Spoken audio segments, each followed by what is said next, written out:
सो अज असी अयूब की किताब बारे असी देखांगे। सो सब तो पहली चीज़ जो आ वो असी देखते हैं कि अयूब की किताब समय के अनुसार जो आ वो उत्पत्ति किताब तो बाद दूसरी सब तो पुरानी किताब जो आ मनी जाती आ, क्योंकि जो अयूब सीगा ये अब्राहम और मूसा नबी दे विच दा जो समा आ उस दे विच दी जनरेशन का एक व्यक्ति आ और ये उसकी उम्र तो भी अनुमान लगाया जाता है, क्योंकि अयूब 42 अध्याय उसका 16 वचन च लिखा इसके पिछों अयूब 140 वरे जिंदा रहा।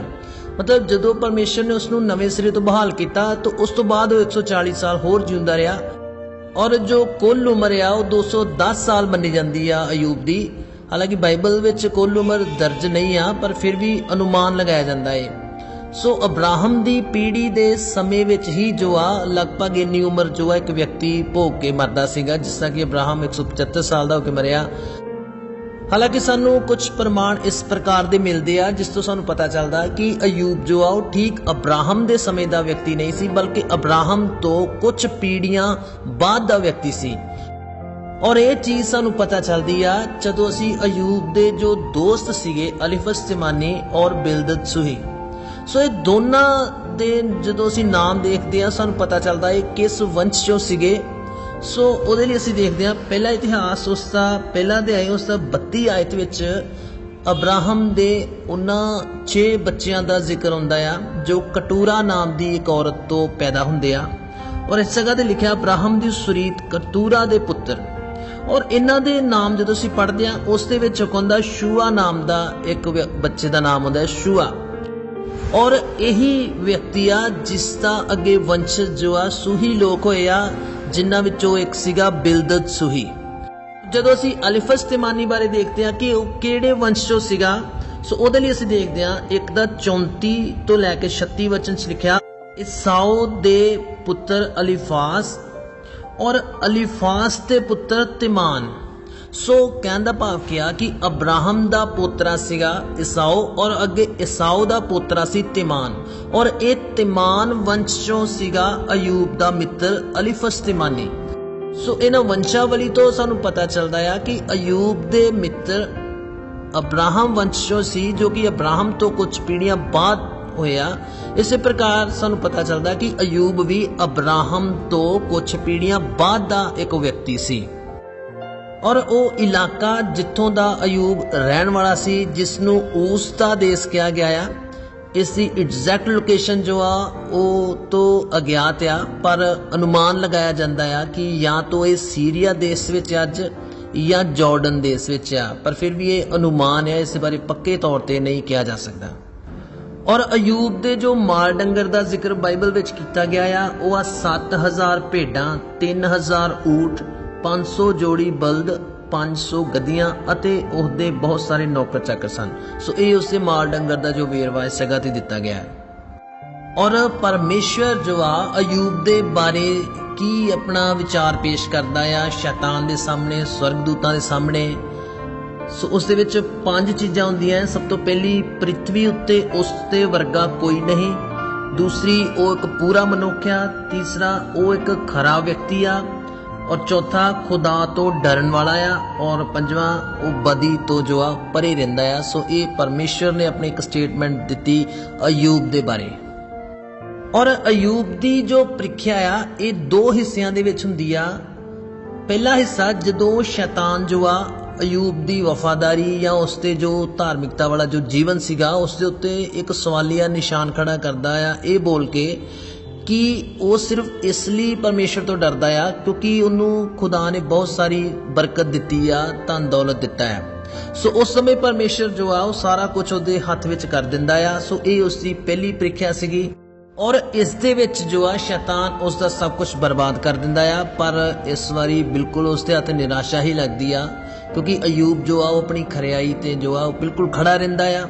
और उस तो बाद दूसरी प्रीख्या होंदी है जदों शैतान इस गल का दावा करता है कि अगर परमेश्वर उसे शरीर नूं छूहण दी अगर उन्होंने इजाजत देवे तो वह जरूर जो आ वो परमेश्वर नूं जो आ फिटकारेगा। इस तो बाद उसकी दूसरी प्रीख्या दूसरा हिस्सा हुंदा है जदों शैतान उसे शरीर नूं फोड़ियां दे नाल जो आ वो मारदा है।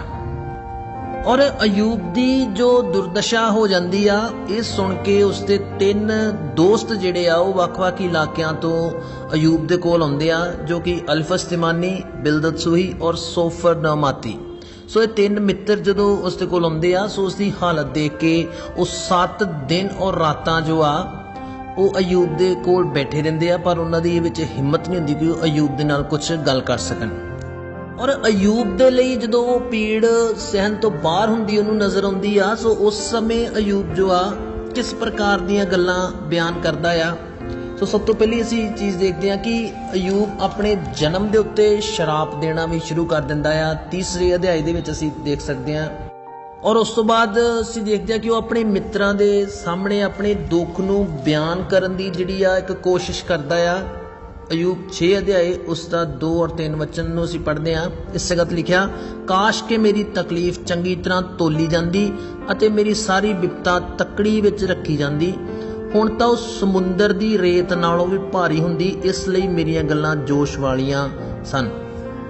ਔਰ 7 ਦਾ 4-5 ਵਚਨ 'ਚ ਅਯੂਬ ਬੋਲਦਾ ਆ, ਜਦ ਮੈਂ ਲੰਮਾ ਪੈਂਦਾ ਹਾਂ ਤਾਂ ਮੈਂ ਕਹਿੰਦਾ ਹਾਂ ਮੈਂ ਕਦ ਉੱਠਾਂਗਾ, ਪਰ ਰਾਤ ਲੰਮੀ ਹੁੰਦੀ ਹੈ ਅਤੇ ਮੈਂ ਪੈਰ ਫਟੇ ਤੀਕਰ ਪਾਸੇ ਲੈਂਦਾ ਥੱਕ ਜਾਂਦਾ ਹਾਂ। ਮੇਰਾ ਸਰੀਰ ਕੀੜਿਆਂ ਤੇ ਖਾਕ ਦੇ ਢੇਲਿਆਂ ਨਾਲ ਢੱਕਿਆ ਹੋਇਆ ਹੈ। ਮੇਰੀ ਖਲ ਆਕੜ ਜਾਂਦੀ, ਫਿਰ ਪਾਕ ਵਗ ਪੈਂਦੀ ਹੈ। ਸੋ ਅਯੂਬ ਆਪਣੇ ਦੁੱਖ ਨੂੰ ਬਿਆਨ ਕਰਨ ਦੀ ਉਹ ਕੋਸ਼ਿਸ਼ ਕਰਦਾ ਹੈ ਤਾਂ ਕਿ ਉਹਦੇ ਦੋਸਤ ਇਸ ਗੱਲ ਨੂੰ ਸਮਝ ਸਕਣ ਕਿ ਉਸਦੀ ਤਕਲੀਫ ਜੋ ਆ ਉਹ ਥੋੜ੍ਹੀ ਨਹੀਂ ਆ, ਬਲਕਿ ਹੱਦ ਤੋਂ ਹੀ ਜੋ ਆ ਜ਼ਿਆਦੀ ਆ। ਔਰ 19 ਅਧਿਆਏ ਦੇ ਵਿੱਚ ਅਸੀਂ ਦੇਖ ਸਕਦੇ ਹਾਂ ਕਿ ਅਯੂਬ ਇੱਕ ਸੂਚੀ ਜੋ ਆ ਉਹ ਪੇਸ਼ ਕਰਦਾ ਆ ਕਿ ਕਿਹੜੇ ਲੋਕ ਜਿਹੜੇ ਆ ਉਹ ਇਸ ਦੁੱਖ ਦੇ ਸਮੇਂ 'ਚ ਉਹਨੂੰ ਛੱਡ ਗਏ ਆ, ਉਸ ਤੋਂ ਮੂੰਹ ਫੇਰ ਚੁੱਕੇ ਆ ਜਾਂ ਉਸ ਤੋਂ ਘਿਣ ਕਰਨ ਵਾਲੇ ਹੋ ਗਏ ਆ। ਸੋ 13 ਅਧਿਆਏ ਤੋਂ ਅਸੀਂ ਸ਼ੁਰੂ ਕਰਦੇ ਹਾਂ। ਸੋ ਉਸ ਦੇ ਵਿੱਚ ਅਯੂਬ ਕਹਿੰਦਾ ਕਿ ਉਹਨੇ ਮੇਰੇ ਭਰਾ ਮੇਰੇ ਤੋਂ ਦੂਰ ਕਰ ਦਿੱਤੇ, ਮਤਲਬ ਇਹ ਦੁੱਖ ਨੇ, ਇਸ ਤਕਲੀਫ ਨੇ ਜਾਂ ਪਰਮੇਸ਼ਰ ਨੇ ਜੋ ਉਹਦੇ ਜੀਵਨ 'ਚ ਕਸ਼ਟ ਦਿੱਤਾ ਹੈ। ਮੇਰੇ ਜਾਣ ਪਛਾਣ ਮੇਰੇ ਤੋਂ ਬਿਲਕੁਲ ਬੇਗਾਨੇ ਹੋ ਗਏ। ਔਰ 14 ਵਚਨ 'ਚ ਮੇਰੇ ਅੰਗ ਸਾਹ ਕੰਮ ਨਾ ਆਏ ਅਤੇ ਮੇਰੇ ਜਾਣ ਪਛਾਣ ਮੈਨੂੰ ਭੁੱਲ ਗਏ। 15 ਵਚਨ 'ਚ ਮੇਰੇ ਘਰ ਦੇ ਰਹਿਣ ਵਾਲੇ ਸਗੋਂ ਮੇਰੀਆਂ ਗੋਲੀਆਂ ਵੀ ਮੈਨੂੰ ਓਪਰਾ ਗਿਣਦੇ ਹਨ, ਉਹਨਾਂ ਦੀ ਨਿਗਾਹ ਵਿੱਚ ਮੈਂ ਪਰਦੇਸੀ ਹਾਂ। ਮਤਲਬ ਉਹਦੇ ਨੌਕਰ ਜੋ ਆ ਉਹ ਵੀ ਉਸ ਨੂੰ ਹੁਣ ਓਪਰਾ ਜਾਣਦੇ ਆ। ਮੈਂ ਆਪਣੇ ਨੌਕਰ ਨੂੰ ਬੁਲਾਉਂਦਾ ਹਾਂ ਪਰ ਉਹ ਜਵਾਬ ਨਹੀਂ ਦਿੰਦਾ, ਮੈਨੂੰ ਆਪਣੇ ਮੂੰਹ ਨਾਲ ਉਸਦੀ ਮਿੰਨਤ ਕਰਨੀ ਪੈਂਦੀ ਹੈ। ਮਤਲਬ ਅਯੂਬ ਦੱਸਦਾ ਹੈ ਕਿ ਨੌਕਰ ਵੀ, ਉਹਨਾਂ ਦੀ ਵੀ ਮੈਨੂੰ ਰਿਕੁਐਸਟ ਕਰਨੀ ਪੈ ਰਹੀ ਹੈ ਜੋ ਮੇਰੇ ਆਰਡਰ ਤੇ ਚੱਲਦੇ ਸੀਗੇ। 17 ਵਚਨ 'ਚ ਲਿਖਿਆ, ਮੇਰਾ ਸਾਹ ਮੇਰੀ ਤੀਵੀਂ ਲਈ ਘਿਨਾਉਣਾ ਹੈ ਅਤੇ ਮੇਰੀ ਅਰਜ਼ੋਈ ਮੇਰੀ ਮਾਂ ਦੇ ਬੱਚਿਆਂ ਲਈ। ਮਤਲਬ ਉਹਦੀ ਪਤਨੀ ਵੀ ਅੱਜ ਉਸ ਤੋਂ ਘਿਣ ਕਰ ਰਹੀ ਆ ਔਰ ਉਸਦੇ ਸਕੇ ਭੈਣ ਭਰਾ ਵੀ ਉਹ ਜੋ ਆ ਉਸ ਤੋਂ ਦੂਰ ਜਾ ਚੁੱਕੇ ਆ। 18 ਵਚਨ 'ਚ ਲਿਖਿਆ, ਮੁੰਡੇ ਵੀ ਮੈਨੂੰ ਤੁੱਛ ਜਾਣਦੇ ਹਨ, ਜੇ ਮੈਂ ਉੱਠਾਂ ਤਾਂ ਉਹ ਮੇਰੇ ਉੱਤੇ ਬੋਲੀਆਂ ਮਾਰਦੇ ਹਨ। 19 ਵਚਨ 'ਚ ਲਿਖਿਆ, ਮੇਰੇ ਸਾਰੇ ਬੁੱਕਲ ਦੇ ਯਾਰ ਮੈਥੋਂ ਸੂਗਦੇ ਹਨ ਅਤੇ ਮੇਰੇ ਪਿਆਰੇ ਮੈਥੋਂ ਫਿਰ ਗਏ ਹਨ। ਸੋ ਇਸ ਰੀਤੀ ਨਾਲ ਅਯੂਬ ਜੋ ਆ ਆਪਣੇ ਦੋਸਤਾਂ ਨੂੰ ਦੱਸਦਾ ਹੈ ਕਿ ਇਸ ਸਮੇਂ ਜੋ ਸਰੀਰਕ ਤਕਲੀਫ ਤੋਂ ਇੱਕ ਹੈ, ਪਰ ਉਸ ਦੇ ਨਾਲ ਜੋ ਮੇਰੇ ਨਾਲ ਘਿਣ ਕੀਤੀ ਜਾ ਰਹੀ ਆ, ਜੋ ਲੋਕ ਮੈਨੂੰ ਛੱਡ ਗਏ ਆ, ਮੈਨੂੰ ਬੋਲੀਆਂ ਮਾਰ ਰਹੇ, ਮੇਰੇ ਤੇ ਹੱਸਦੇ ਆ, ਉਹ ਵੀ ਮੇਰੇ ਲਈ ਤਕਲੀਫ ਇੱਕ ਜੋ ਆ ਇੱਕ ਅਲੱਗ ਤੋਂ ਮੈਨੂੰ ਸਹਿਣ ਕਰਨੀ ਪੈ ਰਹੀ ਹੈ।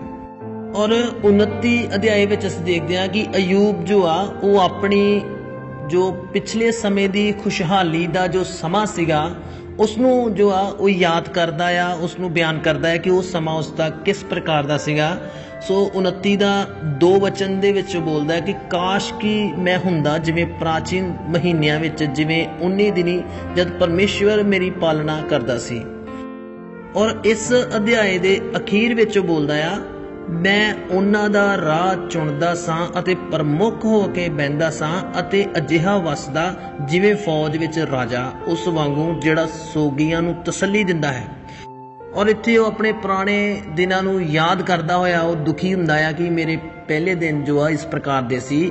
ਔਰ ਇਸ ਦੇ ਨਾਲ ਹੀ ਜੋ ਆ 30 ਅਧਿਆਏ ਵਿੱਚ ਉਹ ਅੱਜ ਦੀ ਜੋ ਬਦਹਾਲੀ ਆ, ਅੱਜ ਦਾ ਜੋ ਉਹਦਾ ਦੁੱਖ ਦਾ ਸਮਾਂ ਫਿਰ ਉਹਦੇ ਵਿੱਚ ਉਹ ਆ ਜਾਂਦਾ ਆ ਔਰ ਉਹਨਾਂ ਦਿਨਾਂ ਦਾ ਜੋ ਹਾਲ ਬਿਆਨ ਕਰਨਾ ਜੋ ਆ ਉਹ ਸ਼ੁਰੂ ਕਰ ਦਿੰਦਾ ਹੈ। 30 ਅਧਿਆਏ ਉਸ ਦਾ 30 ਔਰ 31 ਆਇਤ ਵਿੱਚ ਉਹ ਲਿਖਦਾ ਹੈ ਕਿ ਮੇਰੀ ਖਲ ਕਾਲੀ ਹੋ ਕੇ ਮੇਥੋਂ ਡਿੱਗਦੀ ਜਾਂਦੀ ਹੈ ਅਤੇ ਮੇਰੀਆਂ ਹੱਡੀਆਂ ਤਾਪ ਨਾਲ ਜਲਦੀਆਂ ਹਨ। ਸੋ ਮੇਰੀ ਬਰਬਤ ਰੋਣ ਲਈ ਹੈ ਅਤੇ ਮੇਰੀ ਬੰਸਰੀ ਮਾਤਮ ਕਰਨ ਵਾਲਿਆਂ ਦੀ ਆਵਾਜ਼ ਲਈ ਹੈ।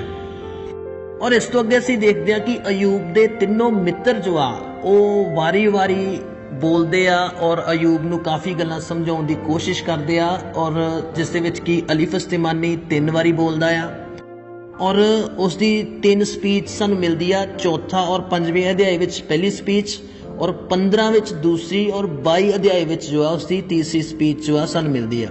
और बिलदत सूही भी 3 बारी बोलता है।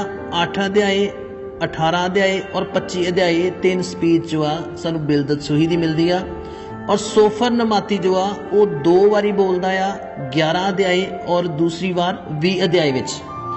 जिस तरह ही अयूब के दोस्त बोलना शुरू करते आ सो अयूब और इन्होंने दोस्तों के एक बहस जो है छिड़ जाती है और वो बहस किस विषय पर छिड़ती है इनू असी अगले वीडियो के असी देखांगे।